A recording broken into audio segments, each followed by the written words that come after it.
ఇటీవలే వెలుగులోకి వచ్చిన భవ్య వైష్ణవుల ఆత్మహత్య ఉదంతం గురించి ఏ ఒక్క నాయకుడు కూడా మాట్లాడలేదు. ఏ ఒక్క మహిళా నాయకురాలు కూడా దాని గురించి నిరసన తెలపడం లేదు. తమ నాయకుడిని ప్రతిపక్ష నాయకుడు ఏదో అన్నాడని మూకుమ్ముడిగా ప్రెస్ మీట్లు పెట్టి రకరకాలుగా తమ ఉక్రోషాన్ని, తమకు సంబంధించిన సత్తాను ప్రకటిస్తున్నటువంటి ఈ నాయకులు, అది అధికార పక్షమైనా ప్రతిపక్షమైనా, ఒక్కరు కూడా భవ్య వైష్ణవికి సంబంధించిన విషయం పైన స్పందించలేదు.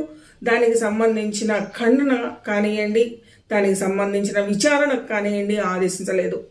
అలాగే తాంబూలాలు ఇచ్చాం తన్నుకు చావండి అన్న ధోరణిలో ఆర్టీసీ ప్రయాణం మహిళలకు ఉచితం అనేసి ఒక ప్రకటన చేసి, అది అసలు ప్రజలకు ఎంత అనువుగా ఉంది, ఏ విధంగా వారు సౌకర్యంగా ఫీల్ అవుతున్నారా, లేదా వారికి ఎటువంటి ఆటంకాలు ఎదురవుతున్నాయా అనే ఏ విధమైన విశ్లేషణ చేయకుండానే మహిళలకు వరం అంటూ ఇచ్చిన ఈ అవకాశం